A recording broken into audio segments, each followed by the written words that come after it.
After wreaking havoc across the heavens, pilfering a potion of immortality, and defeating the strongest warriors in the Jade Emperor's court, the Monkey King had finally been captured in a white-hot prison cell. But rather than cooking him to a crisp, the sweltering cage had inflamed its captive's strength. Now he was free once more and itching for a fight. Desperate, the Jade Emperor called on the only being stronger than he, the supreme power in all the heavens, the Buddha himself. Even in the face of this almighty opponent, Sun Wukong was not one to grovel.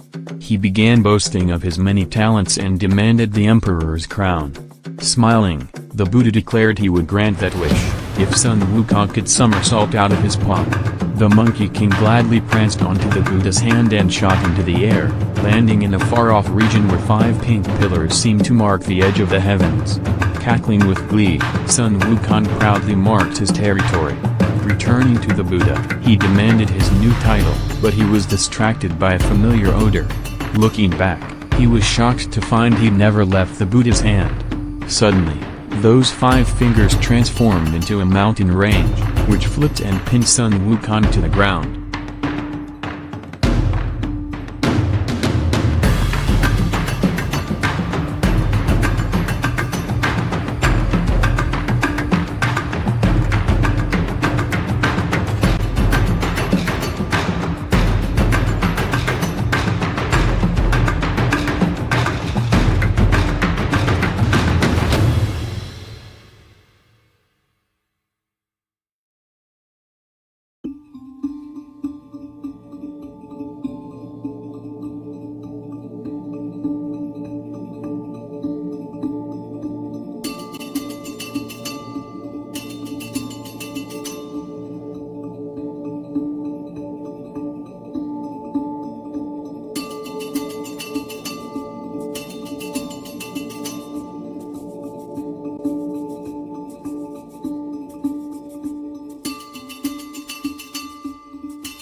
Using a sacred seal, the Buddha secured the prison, trapping the Monkey King for good, unless he could learn to change.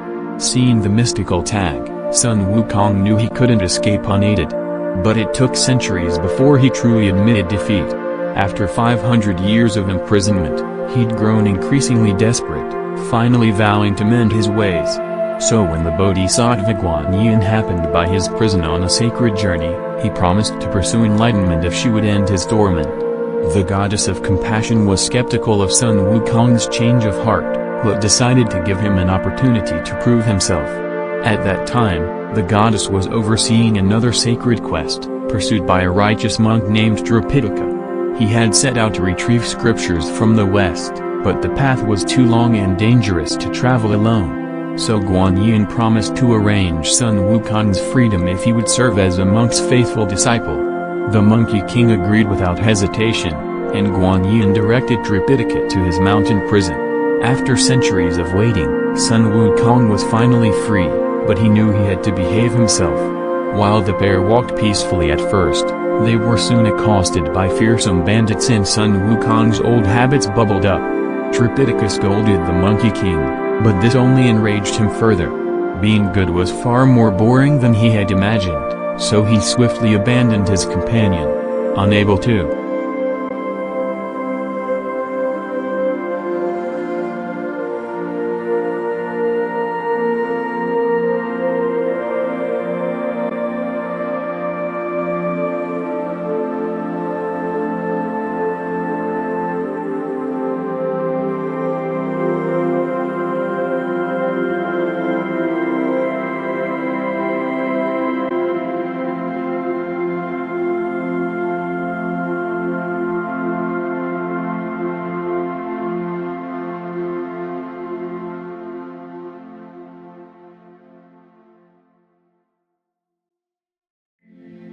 until a strange woman approached him. She gave him a sumptuous silk shirt and a cap hiding a band of gold alongside a mysterious spell.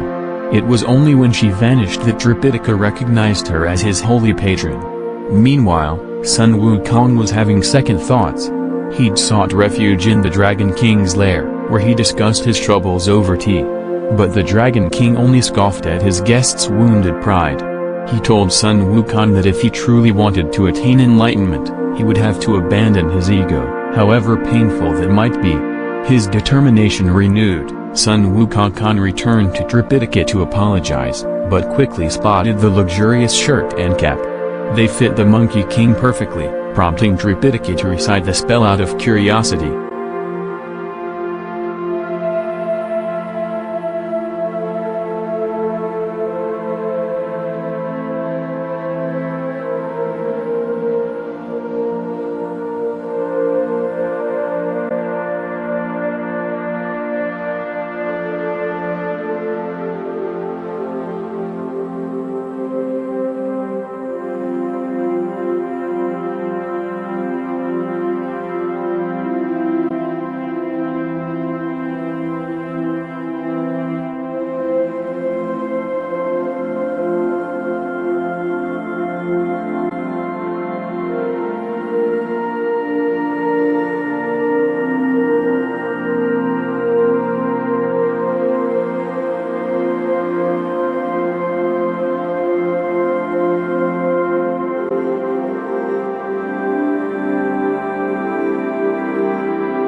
Suddenly, the golden band tightened around Sun Wukong's head, causing explosive pain.